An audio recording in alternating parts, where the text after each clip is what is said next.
Welcome to Shadow Story, where we bring you the darkest, most immersive tales. Have you ever heard the whispers of a lost soul? A ruler whose legacy was stolen, whose very essence was ripped from him. What if a man could rise from the grave, but without his soul?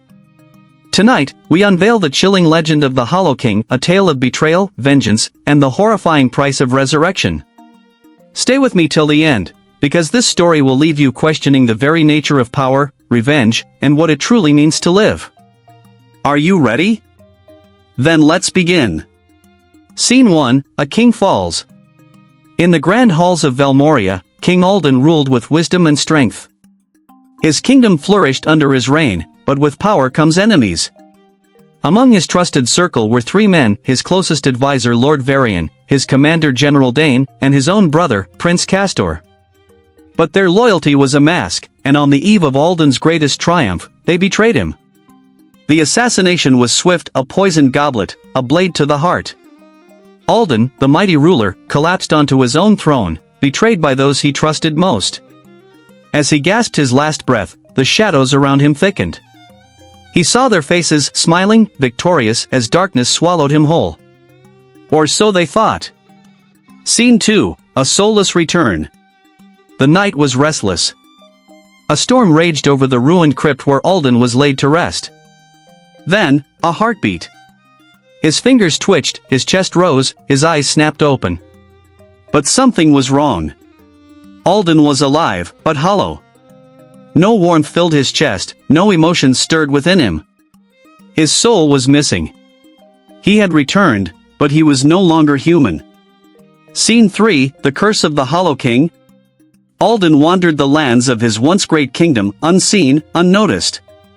The people whispered of his betrayal but celebrated his usurpers. Yet, he was no ghost. His body was real, his strength untouched.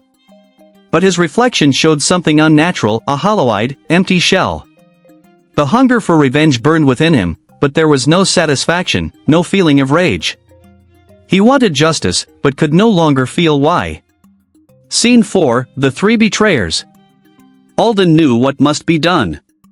His betrayers still ruled, drunk on their stolen power. Small Blue Diamond Lord Varian, the cunning strategist, now ruled the kingdom's council, weaving lies like a master. Small Blue Diamond General Dane, the ruthless warrior, led the armies with an iron fist, enforcing his rule with bloodshed. Small Blue Diamond Prince Castor, Alden's own flesh and blood, sat on the throne, his brother's stolen crown resting on his brow. One by one, Alden would take them down. Scene 5, The Fall of Varian. Lord Varian prided himself on knowing everything. But he did not see the shadow creeping behind him. One night, as he poured himself wine, a whisper brushed his ear.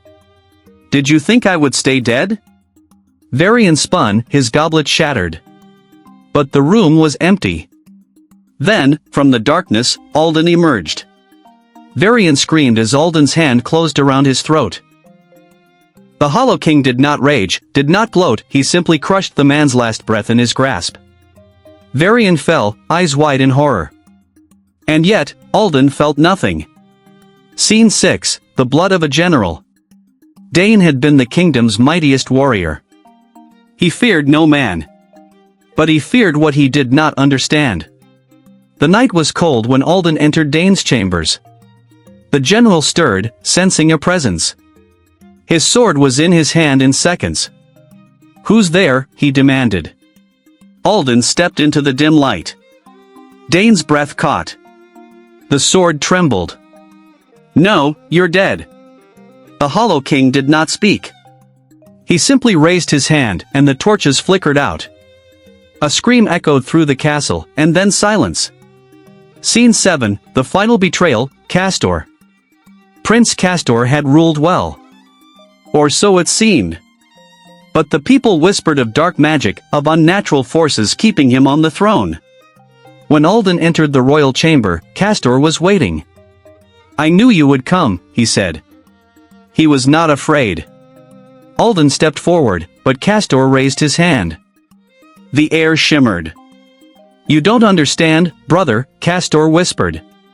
It wasn't just betrayal. It was necessary. Alden's hollow chest ached. For the first time since his return, he felt something. But it was not anger. It was something deeper. Truth. Scene 8, The Price of Power. Castor had made a deal with the shadows. To protect the kingdom, to keep its strength, he had to sacrifice Alden's soul. Without it, Alden would rise, but as a shell. A king with no weakness, no fear, but no heart. Alden staggered. The memories flooded back. He had not been just betrayed, he had been chosen for this fate. Castor knelt before him. Strike me down if you wish. But ask yourself, do you truly want to rule? Alden's fingers curled around his sword. The Hollow King, who had returned for vengeance, stood frozen. For the first time, he questioned himself. Scene 9, The Choice. Alden looked upon his brother. He had spent his second life pursuing revenge. But now, he had a choice. Would he continue down this path, or seek another way? With a deep breath, Alden turned away. The Hollow King would not be a puppet of vengeance. He would find his soul, his true self, once more. And thus, he disappeared into the shadows, leaving the throne behind. But the legend lived on. Some say he still walks among the ruins, seeking redemption. Others whisper that the Hollow King will return, when the kingdom needs him most. What do you think? Did Alden make the right choice? Or should he have finished his revenge? Comment your thoughts below. And if you love dark fantasy and chilling tales, don't forget to like, subscribe, and hit the notification bell for more stories from Shadow Story. Until next time, keep your eyes on the shadows. I